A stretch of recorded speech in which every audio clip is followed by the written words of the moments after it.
सामान्य जीवन शैली में खान पान के तरीकों को बदलकर किस प्रकार निरामय जीवन जिया जा सकता है, इस बात को समझाने नवी भोजन पद्धति के प्रणेता बीवी चौहान द्वारा शिविर का आयोजन किया गया।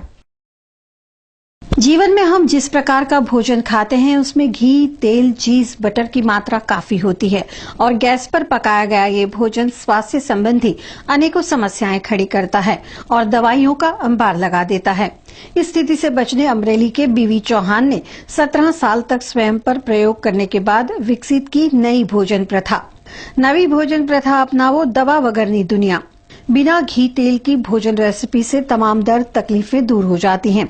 इस पद्धति को जन जन तक पहुंचाने सुभानपुरा स्थित लोहाना समाजवाड़ी में शिविर आयोजित की गई, जिसमें आए लोगों ने इन रेसिपीज को खाकर अपनी प्रतिक्रिया देते हुए कहा कि ये भोजन स्वादिष्ट है, आरोग्य के लिए और जेब के लिए भी लाभकारी है। नवी भोजन पद्धति रसोई खूब ज स्वादिष्ट होय छे।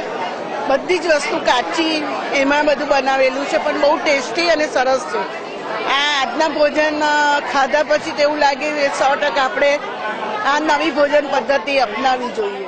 શિબિરમાં સારું લાગે છે કે આ સારું છે, જમવાનું ટેસ્ટી છે અને સેહત માટે બી સારું છે।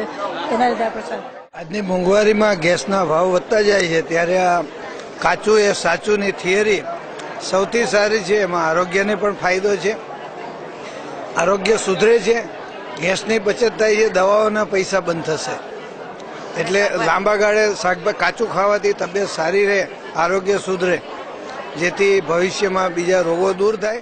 આરોગ્યને ફાયદાની તો વાત જ જવા દો, કેમ કે કેટલી બધી શિબિરો અમે આ રીતે કરી ચૂક્યા છે, સાંભળી ચૂક્યા છે, ચોપડીઓ પણ વાંચી છે। એનાથી એમ લાગે છે અત્યારે જે અમે રસોઈનો સ્વાદ લઈ રહ્યા છે, અમૂર્ત રસોઈનો જે સ્વાદ લઈ રહ્યા છે, એના માટે હવે અમને એમ થાય છે કે આ રેસીપીથી ઘરનાને પણ તકલીફ ઓછી પડે, ખાવાવાળાને વાંધો ન આવે, બીમારીઓ ઘટી જાય, દવાઓ બંધ થઈ જાય અને ઘરના બધા આનંદથી આ રસોઈનો લાભ લઈ શકે અને જે ગેસના બાટલાવાળા જે અત્યારે ઊંચા ચડી રહ્યા છે ને એ બધા ઠેકાણે આવી જાય। इस नई भोजन प्रथा की विस्तृत जानकारी दी बीवी चौहान ने। वे अपनी पत्नी सरोजबेन के साथ इस कार्य में जुड़े हैं। અમારા અનુભવને આધારે અમે લોકોને આ સમજાવીએ છીએ આખા વિશ્વમાં, સેમિનાર મારફત, બુક્સ મારફત, સીડી ડીવીડી છે, વેબસાઇટ છે। એમાં અમે એટલું જ કહીએ છીએ કે જે કંઈ રોગ થયા છે એ ખોટો ખોરાક ખાવાનું પરિણામ છે।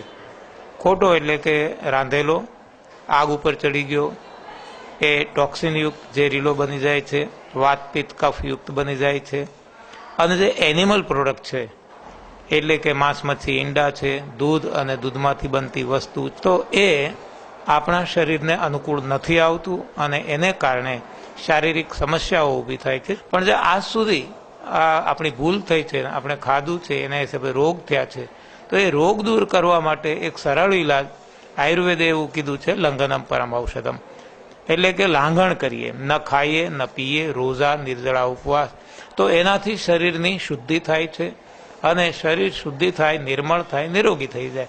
તો આટલી સરળ બાબત છે, તો એને માટે અમે એનિમા લેવાની સલાહ આપીએ છીએ। બીજું, જે એનિમલ પ્રોડક્ટમાં અમે દૂધ ખાતા હતા, દૂધની બનાવટો ખાતા હતા, એ આજે 21 વર્ષથી બંધ કરી દીધી। અમારા છોકરાઓને પણ ખાવા નથી દેતા, આપતા જ નથી પાર્ટીમાંનું દૂધ, તો એની હેલ્થ પણ સુધરી ગઈ છે। તો આ અમારા પોતાના ખુદના અનુભવો છે, એ આજે અમે આખા વિશ્વને કહીએ છીએ અને આજે બહુ વિશાળ સંખ્યામાં આખા વિશ્વમાં જુદા જુદા દેશોમાં પણ લોકોએ આનો લાભ લીધો છે અને બધાને જે કંઈ રોગો હતા એ ગયા છે।